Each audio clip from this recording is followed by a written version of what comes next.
부처의 깨달음이 사기인 이유 7부 윤회의 실체 시작할게. 내가 인문계는 이렇게 세 개로 또 나뉜다고 6부에서 그랬어. 여기서 이 사상계와 이 영성계를 구분하는 기준점이 뭐냐면 사후세계에 약을 팔면 그건 영성계에 속하는 거야. 그러니까 유교는 영성계가 아니라 사상계에 속하는 거지. 그럼 유교는 영성계도 아니면서 왜 교를 붙였냐? 그건 이 유교가 조선 500년 동안 종교 이상으로 영향력을 크게 미쳤기 때문에 상징적인 의미로 교를 붙인 것 같아. 그럼 뭐 이 사상계, 영성계 구분하는 게 뭐 그리 중요하냐 할 수도 있는데 문과 사기꾼들 입장에서는 이게 아주 중요해. 왜냐하면 이게 사상계에 속해버리면 그 수명이 짧을 수도 있고 무엇보다 영속성을 보장받지 못하거든. 이게 무슨 말이냐면 사상에만 그쳐버리면 권력이 바뀌거나 시대나 환경이 변하면 그 사상은 버려지기가 쉽다는 말이야. 조선 500년을 지배했던 유학사상, 아직도 그 잔재는 일부 남아있지만 대부분은 버려졌지. 그리고 공산주의 사상은 아예 망해서 없어졌고, 이북의 주체사상, 이것도 만일 김정은이 잘못되면 그게 남아있겠어? 이게 사상의 운명이야. 그러니까 부처의 깨달음이라는 거, 무아와 중도, 이것도 이 두 개만 놓고 보면 사상계에 그치거든. 이걸 영성계로 업그레이드 하려면 사후 세계의 약까지 팔아야 하겠지. 그래서 만든 게 윤회 같아. 먼저 윤회의 뜻을 알고 가자. 여기서 윤은 수레바퀴이고 회는 돌다. 그래서 수레바퀴처럼 계속 돈다. 그런 뜻이야. 그럼 뭐가 계속 도냐? 전생, 현생, 내생으로 우리의 영이 계속 돈다는 거지. 한마디로 계속 환생한다? 그 말이야. 이 환생의 개념을 가장 잘 써먹은 게 달라이 라마거든. 이 달라이 라마는 티베트 불교의 최고 수장을 가리키는 세습명이야. 그럼 이 최고 수장이 뭐 하는 거냐? 쉽게 이해하자면 중세시대 교황의 종교적 권력과 황제의 정치적 권력을 모두 다 가진 그런 직책이야. 우리나라에 비유하면 조계종 총무원장이 대통령까지 같이 하는 거고, 그러면 당연히 그 밑에 총리며 장관이며 전부 다 중들이 하는 거야. 그리고 우리가 지금 달라이 라마라고 부르고 있는 이 사람은 14대 달라이 라마이고, 뭐 보기에는 동네 아저씨같이 생겼는데 엄청난 권력을 가진 사람이야. 다만 그 권력을 나라가 없어져서 망명 다니느라 제대로 쓰지 못하고 있을 뿐이지. 이 막강한 권력을 가진 달라이 라마의 후계자 선정이 어떻게 되냐면 부처의 진리, 윤회, 그 환생의 교리에 따라서 전대 달라이 라마가 환생했다. 그래서 전승한다로 이루어져.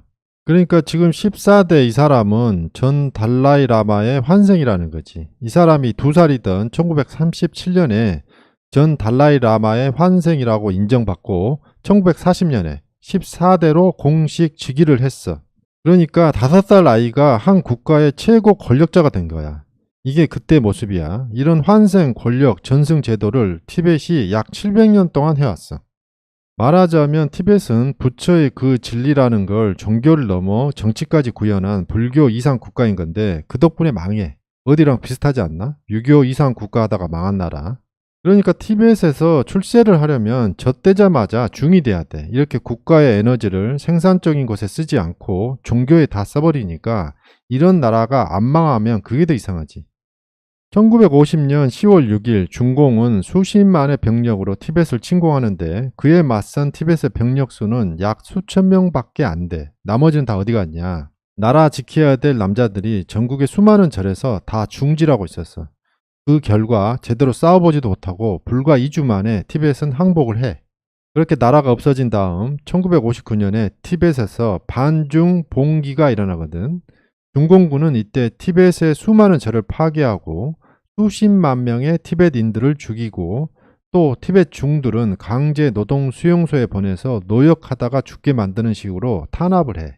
그런데 부처의 진리, 그 윤회의 교리에 따르면 티벳인들의 이런 고통과 아픔은 그들이 전생에 지은 악행 때문이야. 내가 이런 소리 하니까 또 개소리 같지? 나병에 걸려서 괴로워하는 로히니 공주에게 부처가 이렇게 말해. 네가 왜 이런 병으로 고생하는지 아는가? 공주가 모른다고 하자. 그건 네가 전생에 저지른 악행 때문이다. 그 결과로 네가 이번 생에 나병 환자가 된 것이다. 이렇게 말해. 공주가 부처님 앞에 오자 부처님께서는 그녀에게 그대는 그대가 왜 이와 같은 무서운 병으로 고생하고 있는지 아는가? 라고 물으셨다. 공주가 모른다고 대답하자 부처님께서는 그녀의 어느 한 전생에 악의와 분노에 차서 저지른 악행 때문에 이와 같은 병에 걸린 것이라고 말씀해 주셨다. 부처님께서는 노인이 공주에게 이러한 악행의 결과로 그대는 이번 생에 나병 환자가 된 것이니라 라고 말씀하셨다. 그러니까 부처의 진리에 따르면 티베트인들은 독립이니 망명정분이 그런 거 하지 말고 빨리 내생으로 환생하는 게 좋아.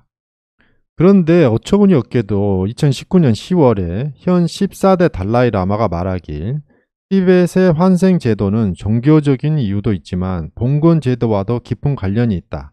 현대 민주사회에서 봉건제와 관련된 환생 제도는 이제 끝나야 한다 라면서 환생 전승에 따른 권력 승계 제도를 부정해버려. 겉으로는 시대 상황과 맞지 않다. 고대 인도 불교에서는 이런 환생 제도가 없었다 이러는데 그 속내는 중국 정부가 자기 죽은 뒤에 친중 성향의 꼭두각시를 15대 달라이 라마로 앉히지 못하도록 미리 작업을 하는 거야. 자, 이제 윤회의 실체 정리해 줄게. 부처의 진리 중에 하나, 즉 윤회는 자기를 믿고 섬겼던 티베트인들에게 현실이 고통이면 죽어서 다시 환생하라는 메시지만 줄 뿐인데 그마저도 14대 달라이 라마에 의해 그런 거 없다라고 부정당하는 어처구니 없는 상황이야. 자, 이번에는 이번 영상의 결론을 정리해 줄게. 부처의 진리, 그러니까 영성에 의한 윤회, 그런 거 없어. 윤회가 있다면 원소에 의한 윤회는 있지. 인간의 몸은 98.5%가 산소, 탄소, 수소, 질소, 칼슘, 인으로 구성되어 있거든. 우리가 죽으면 이 원소들이 흩어져서 다시 다른 생명체의 조합으로 쓰이는 거야. 우리 몸의 약 70%가 물이라는 건 알고 있잖아. 그 물이 수소와 산소의 분자 결합이고 산소가 61%, 수소가 10%인 거지. 지구상의 모든 생명체는 탄소 기반의 유기화합물이거든. 그러니까 우리가 죽으면 크게 보아서 물과 탄소로 분해되는 거고 이것들이 이렇게 윤회하는 거야. 이 내용은 북툰 우리 몸의 원소가치 계산 이걸 보면 돼. 여기까지 보고 좋아요 누를 사람은 꼭 구독도 눌러주라. 내가 반말을 하듯이 너희도 나에게 반말을 해. 그런 반말 소통과 구독이 모여야 세상이 바뀐다.